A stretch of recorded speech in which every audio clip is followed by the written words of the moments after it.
Hello, in today's screencast we'll learn about the different parameters that we have in any oscillation. We'll typically refer to circadian or daily oscillations, but this should apply to any oscillations um, that could be something like an annual rhythm, a daily rhythm, a rhythm such as an electrocardiogram or an electroencephalogram. They all have these three basic parameters that are kind of a signature of each one of each oscillation. So imagine that now instead of plotting data in the form of an actogram, as we have been talking about, we plot this in the form of linear time. In other words, we'll have a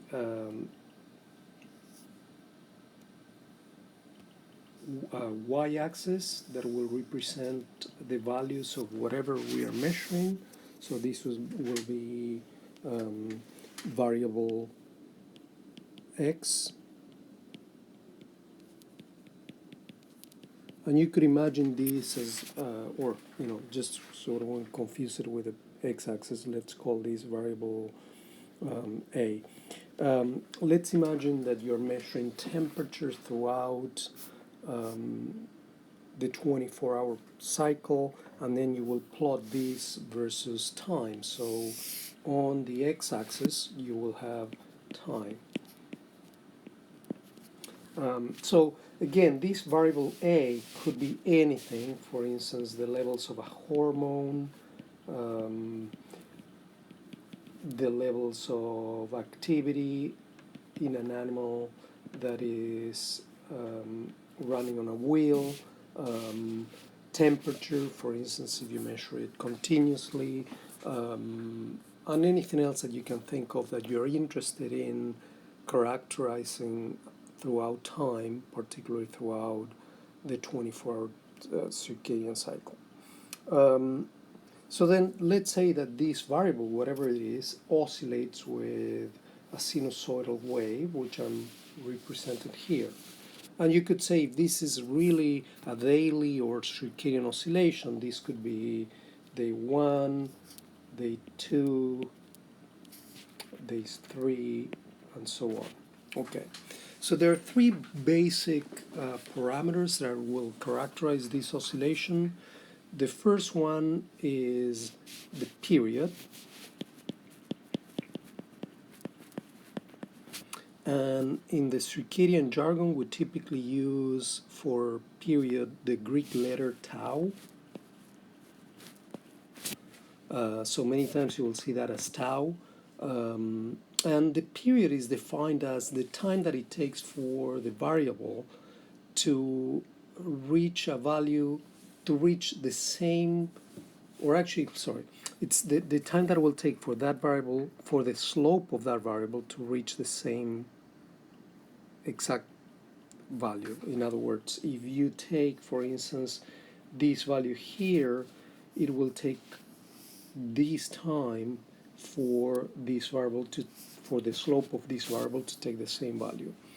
You can see that it's not defined as the time in which it will take the very same value, because if you define it that way, the period will be from here to here, right? So instead, what we're saying is that the period will be from this point here to this point here, or you could choose any other point in the oscillation. For instance, you could say from the peak to the next peak, okay, or from the trough to the next trough. So that's defined as the period, and the units of period are typically in time units like hours or minutes or seconds, depending on what kind of oscillation you're talking about. So that's as for period. One thing that you will see many times is that sometimes we define for an oscillation the frequency instead of the period. The frequency is equal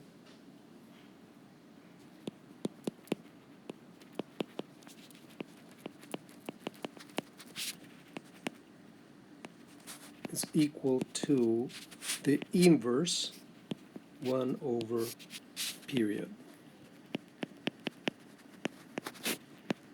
And of course, it will have units that will be cycles per unit of time. For instance, you could say this oscillation has a period of 24 hours,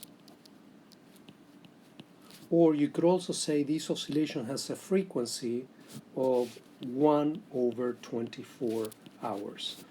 There are some units of frequency that we'll see commonly. For instance, when we study sleep, we talk about hertz. Hertz represent one oscillation per second, and sometimes it's simply more convenient to refer to frequency than to refer to period, but remember that one is the inverse of the other. So, so now, if you think about period, then you could imagine that, let's just erase this. You could imagine a two different oscillations with different period, and these would look under that same plot where we had time in the x-axis and your variable a on the y-axis. So you could have oscillation 1 with a given period. Let's say that this is an oscillation that has a 12-hour period. Okay, and then you could have a second oscillation with a longer period in red. That would look something like this. And obviously this period, if you measure this, the point from slope to slope, would be longer. So if you go now from here to here, this is a longer period. Okay, and that could be something like, I don't know, 18 hours. Okay, so that's how two different two oscillations of different periods would look like. The second parameter that characterizes an oscillation is what we call the amplitude.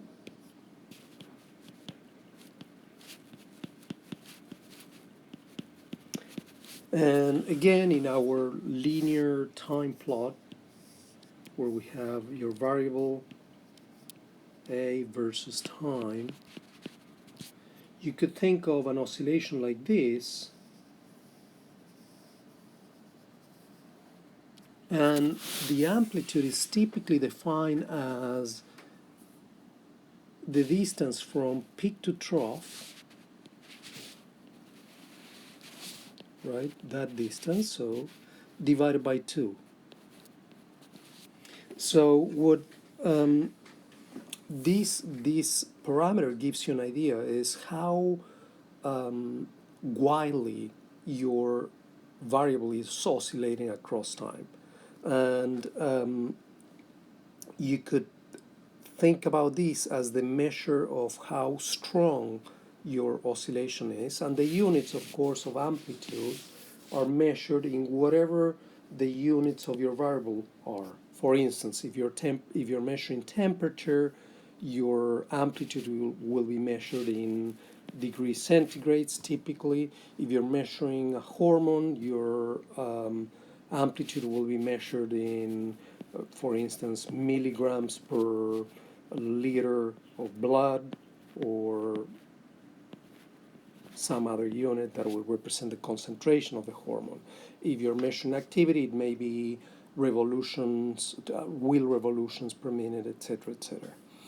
So in the same way that we talked about two oscillations that had different period, you could imagine two oscillations that now have different amplitude, and they would look something like this. So in this case, I'm going to draw an oscillation that has the exact same period but has roughly a lower amplitude. So now the amplitude of the red wave here, the red oscillation, is this distance divided by 2. Again, in this case, you can see that these two oscillations have the very same period of frequency, but their amplitude is different. Okay. The third parameter that defines an oscillation is what we call phase. And this is usually one parameter that leads to some confusion in students, but after a while you will get used to what it means. Again, we have our plot of A versus time, and we can have one oscillation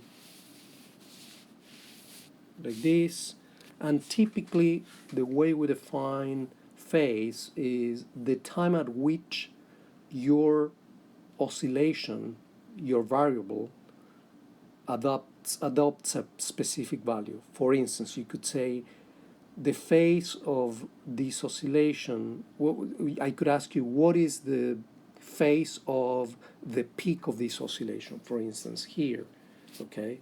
Or what is the phase of the trough of this oscillation? Of course, if you talk about phase, you can very clearly see that you need a reference point. If I ask you, what is the phase of the peak of this oscillation, you will tell me, well, the peak of this oscillation occurs X number of hours after something happened. For instance, after I started measuring, right? After time 0. And that would be this phase, okay? If I ask you, what is the phase of the trough, you could tell me, well, the phase of the trough of this oscillation is X time after time 0. And you can see from this definition that phase is typically measured in time units. Okay, but sometimes you will also see it measured in degrees, because phase can be measured in radians, and we'll talk about that later. But the point here is that phase refers to the specific times at which your oscillation will adopt a specific value.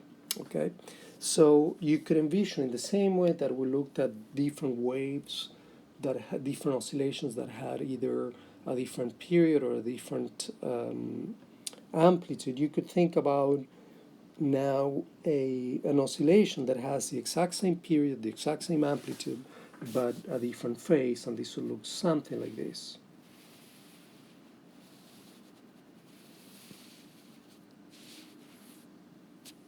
So in this case, we'd say that the red oscillation has a phase that it's a little bit delayed relative to the black oscillation. So red is delayed. And this is because the time it takes for it to take the same value, for instance, the peak, it's a little bit later than the time that the black oscillation takes to achieve that value. So in this case, we talk about a phase difference between the two oscillations, and you could think about, for instance, oscillations that are completely out of phase. For instance, if you have something like this, and at the same time another oscillation going like that. For instance, you could be measuring in black one hormone and in red another hormone, and they happen to be released in completely opposite phases in relationship to each other. So this is for phase. I just wanted to show you some better drawings of this, a better sense of what this looks like. So then if this is our variable A that we're measuring, forget about this, the state word. This is variable A across time, and this is our baseline oscillation. You could think about another variable that oscillates, or the same variable after you treated the animal or whatever you're studying in a given way, that now oscillates with a different period. So whereas for the blue, the period was this, the distance marked in blue here. For the green, the period obviously is shorter. It's shown there. Again, remember that period is measured from the value of the slope to the time and it's the time at which that variable will take the same value in the derivative or the slope. Then if we go back to the baseline variable, you could think about now a variable with different amplitude, and we said that amplitude was the distance from peak to trough. That is this for the orange or red wave, and this for the blue wave divided by 2. Okay, and the divided by 2 is simple convention, but the point is that two different amplitudes are visualized this way. Finally, if you want to talk about phase, we could envision two different variables. In this case, the orange oscillation is delayed relative to the blue, or the blue is advanced relative to the orange oscillation. Finally, remember that frequency is the inverse of period, because sometimes we will refer to frequency instead of period. So then one question that you may wonder about is, how do you visualize all these different parameters in the actogram? We already talked about, in part about this, when we talked about on the first screencast when we talked about actogram, and when we talked about the period of the actogram. So if you think about one oscillation, and now this is in linear time, right? That has, let's say, exactly 24 hours, right? And then you want to plot this in the actogram form. Imagine that now you have many cycles that you continue that. So this is time again, and your variable A. You could, to translate into an actogram, you could say, well, I'm going to draw a black bar anytime the values of the variable are above the mean throughout the whole oscillation. So for day 1, you'd say, okay, the bar, this is when the values were above the mean. For day 2, this is where the values were above the mean. And for day 3, this is where the values were above the mean. So now we have an actogram form where this is days, and this is 0 to 24 hours, okay? And basically you're translating this into this, and if you had more cycles plotted here, you could continue doing that. And because I told you that this has a period exactly of 24 hours, then you know that this should be a vertical line and equal to 24 hours, okay? Now let's imagine that on another plot you have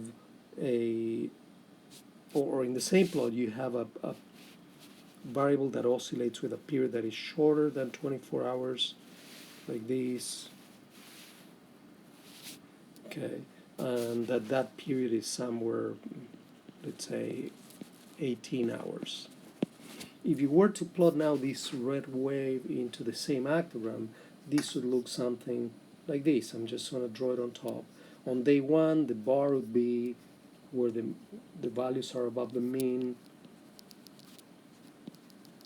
would be here. On day 2, they would be here. On day 3, they would be here. And again, as we said when we were talking about the actogram, an oscillation with a period shorter than 24 hours should drift to the left, as it is shown here. So this is less than 24. In the same way, you could show that an oscillation that has a period longer than 24 hours will drift to the right, as I'm schematically shown here in blue. And this, of course, would be longer than this black oscillation. So anyway, that's how you translate period from a plot in which you have linear time to the actogram. How about phase? Well, um, typically in actograms, what we'll see is that erase this.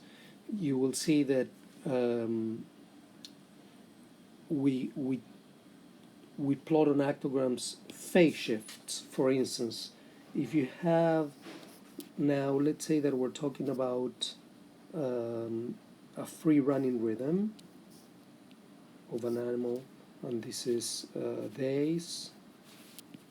So this animal is under constant conditions now, and let's say that it has a period that it's slightly longer than 24 hours, and these are bouts of running wheel activity on each successive day. And this is from 0 to 24 hours. So let's imagine that at this point here, you apply to this animal some kind of treatment that induces what we call a phase delay. So it's a phase shift that will result in a delay of the timing of the running wheel. So if that's the case, and the next day the animal has a delayed rhythm, what you will see is that on the next day after the treatment, you will see the onset of activity occurring later. So what you can see here, if you were to draw a line now on the onsets here and on the onsets here, what you see is that these onsets are starting relative to the day before a little bit later. So that means that this is a phase delay. Okay. Instead, if you were to plot a phase advance, let's say that now we do another experiment, and we have running wheel here, and now we apply some treatment here that leads to an advance. So we'll plot now a phase advance.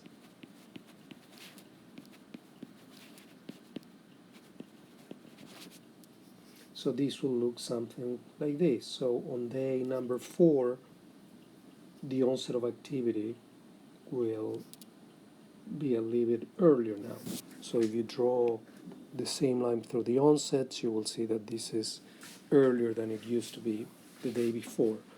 So one important thing is that when you see these phase delays and phase advances, you do not see any change in period. In other words, the slope here and here did not change. It is the same, and the slope here and here did not change. It's the same too.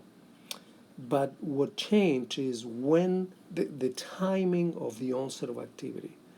You've already seen that in linear time, this phase delayed would be visualized as something like going from this to when you did the treatment. It would move to, let's say that the treatment was here, it would move to a later oscillation. Whereas here, where you're plotting the phase advance in linear time, it would go from something like this, and let's say that the treatment was here, to something like that, and that is a phase advance. Okay, so this is how you visualize phase shifts in an actogram. What about amplitude? Well, turns out that the actogram, it's not a very good way to visualize changes in amplitude, and I'll show you why, or schematically why that is. So imagine that you have now an oscillation in real time that looks like this.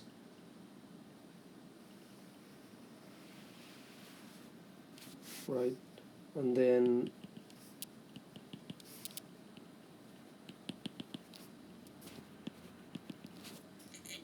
another oscillation that has the exact same period, exact same phase, but has much higher amplitude,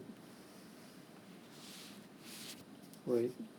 And then what you say is, well, in this actogram, I'm going to plot now the two oscillations represented by values, by times at which the values are above the mean. Well, you can see very clearly that in this case, the oscillation for the black variable will look exactly the same as the oscillation for the red variable. I mean, you could say, well, I'm going to plot the absolute values, right, instead of values above the mean, but then you'd see something, instead of this actogram that I have here, you'd see something that would look like this. For the black variable, it would be something like that. For the red variable, something like that, and so on. So essentially, it would be very hard in the actogram to distinguish these from the black oscillations that are just slightly higher amplitude at this scale. So this is kind of it's just a matter of scale, where in the actogram you're compressing the day so much that it's very hard to visualize subtle changes in amplitude. So we'll see that there are other methods to visualize amplitude, but in principle, this is what how you see it on an actogram. So anyway, this is just briefly how parameters of an oscillation are visualized both in linear time and in the actogram form, and we will see in our next screencast some data analysis methods to detect these different parameters in an oscillation. Thank you.